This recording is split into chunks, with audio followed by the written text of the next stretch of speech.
A Rosie Math teacher back with lesson 7.1 for 7th grade accelerated math and textbook page 7. All right, identify functions using ordered pairs.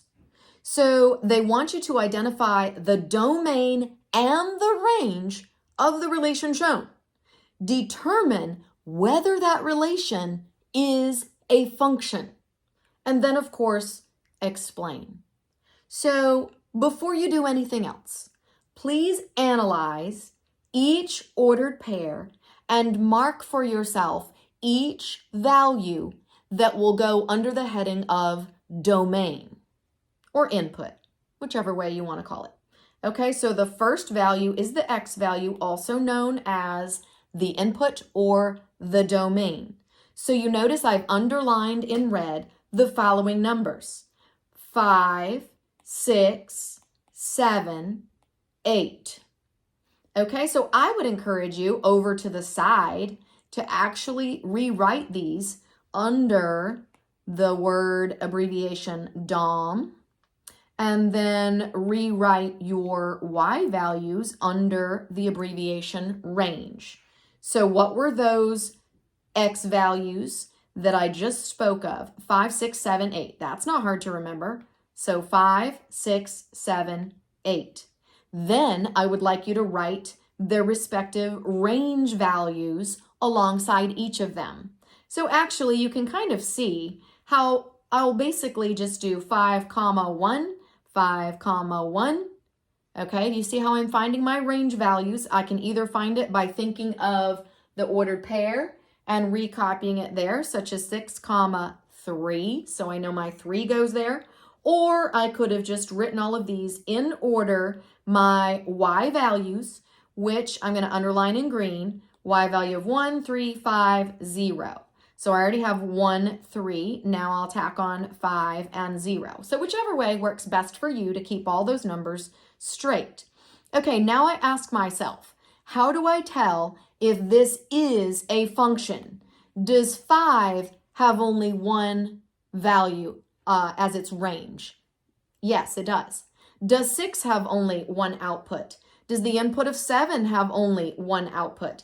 Does the input of 8 have only one output? In each case, the answer is what? Yes. As soon as the answer is yes, then you say it is a function.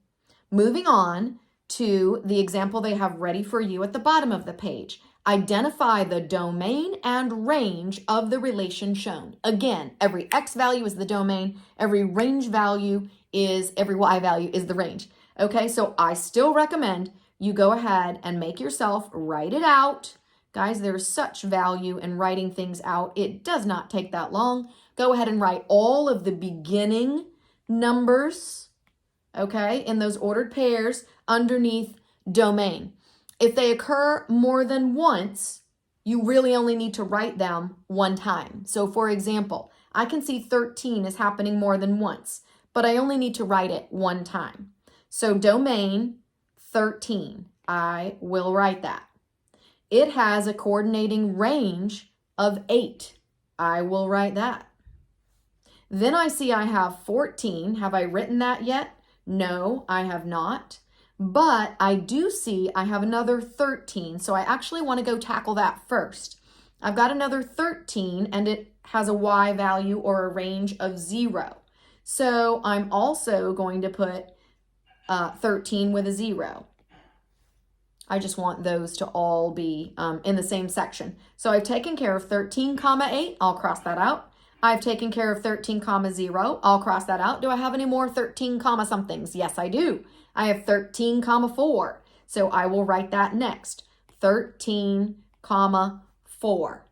Now, y'all, I actually don't even need to write any more of the ordered pairs out. Why? Because my goal here was to determine whether the relation is a function. So ask yourself, does 13 have more than one output? Answer, yes. Yes, it does. If it has more than one output, that's not a functional relationship, and therefore that is not a function. So in the case of this, we will say not a function because 13 is associated with more than one output. So, again, I hope that helps.